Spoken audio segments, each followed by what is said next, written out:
어느 날 아잔차 스님이 사원 밖 대나무 평상에 앉아 여러 승려에게 둘러싸여 있었다. 스님은 숲을 베는 데 쓰는 굵직한 칼을 들어 보이더니 이렇게 말했다. 자네들 그거 아는가?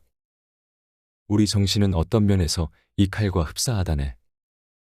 내가 이 칼을 아무 때나 사용하면 어떻게 되겠나?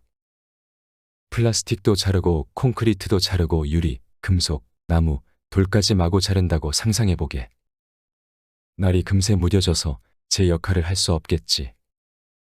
반면에 나무를 자를 때 외엔 칼집에 꽂아두고 쉬게 하면 이 칼은 제 역할을 빠르고 효과적으로 할 수 있겠지. 그것도 아주 오래오래. 그 비유는 내 마음속에 오래 남았다. 정신을 온전하고 바르게 유지하고 날카롭고 효과적으로 발휘하려면 때로 쉬게 놔둬야 한다는 말씀이었다. 우리는 인간이 지식에 도달하는 방식이 한 가지 이상 있다는 점을 자꾸 잊어버린다.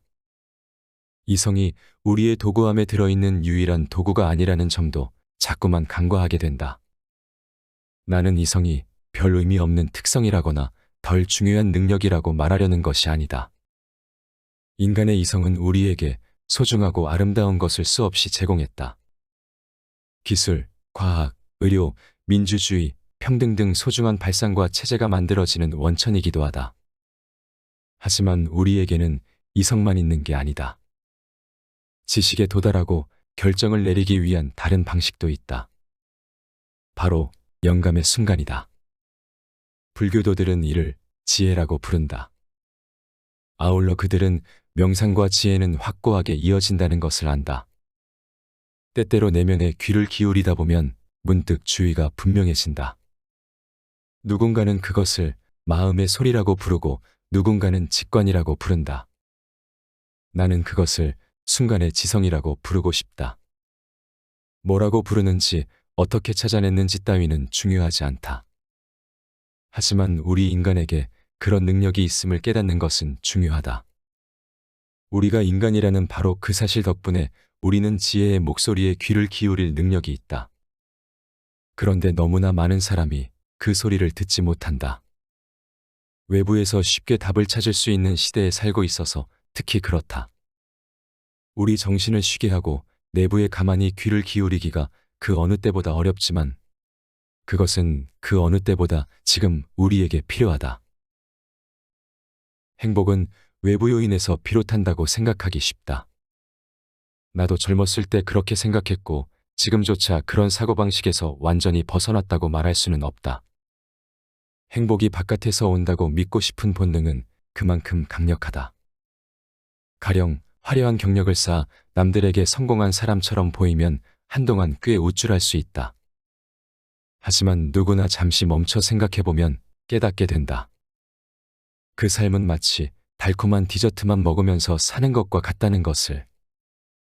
디저트는 눈에 아름답고 입에 달콤하다. 하지만 생명을 이어가는데 필요한 자양분을 제공하진 못한다. 우리는 누구나 순간의 지성을 끌어낼 수 있다. 우리 각자의 내면에는 정교하게 연마된 자기만의 조용한 나침반이 있다. 그러나 그 지혜는 요란스러운 자아와 달리 은은해서 일부러 관심을 기울이지 않으면 소리를 들을 수 없다. 자아가 던지는 질문과 요구는 그보다 몇 배나 시끄러워 지혜의 소리를 완전히 묻어버리기 때문이다. 이따금 주파수를 바꾸는 것은 그래서 더 중요하다. 일상생활에서도 틈을 내어 멈추고 고요를 느끼는 것이다. 정적의 순간을 찾는 것이다. 어떤 삶을 살든 자기 안의 평화를 발견하려면 우리에게 내재한 소중한 능력을 돌보고 키워나가야 한다. 그러지 못할 때 우리의 관심은 언제 어디서나 가장 요란한 소리에 쏠릴 것이다. 그렇게 되면 삶이 막장 드라마가 되어버린다. 갈등에 끌리고 불안과 불행에 가장 기민하게 반응하고 집중하게 된다. 항시 현실과 투쟁하게 된다. 내면의 목소리에 귀를 기울이는 것이 이성에 반한다는 뜻은 아니다. 오히려 그 안에는 이성 또한 깃들어 있다고 보는 것이 맞다. 내면의 목소리란 완전히 새로운 생각과 개념이 갑자기 마른 하늘의 날벼락처럼 뚝 떨어지는 것이 아니다. 실은 오랜 시간 심사숙고한 결과일 가능성이 크다. 내가 그 멋진 회사를 그만두겠다고 결정했을 때도 그랬다. 그런 생각이 이미 긴 시간 동안 내 안에 있었지만 다른 소음에 눌려 미처 들리지 않았던 것이다. 다들 알다시피 오랜 시간과 열정을 바쳤던 일에 의문을 품기란 무척 어렵다. 직업이든 인간관계든 생활 방식이든 누가 봐도 멋지고 좋아 보이는 것을 포기하기란 쉽지 않다. 하지만 내면의 귀를 기울이면서 그동안 억눌렸던 생각이 좀 더 자유롭게 흐르게 하자 진심이 운신할 여지가 생겼다.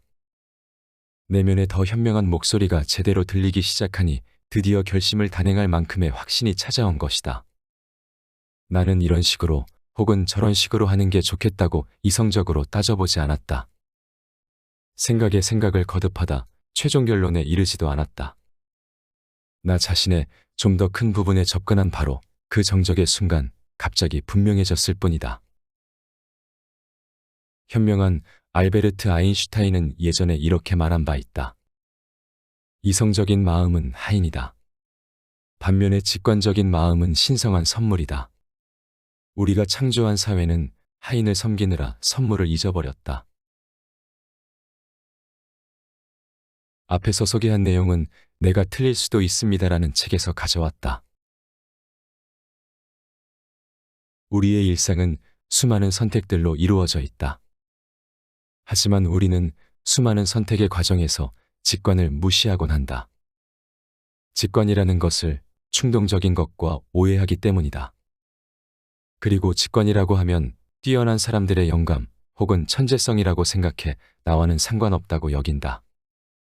하지만 직관은 경험을 바탕으로 종합적인 사고의 과정을 거쳐 이루어지는 판단 능력에 더 가깝다.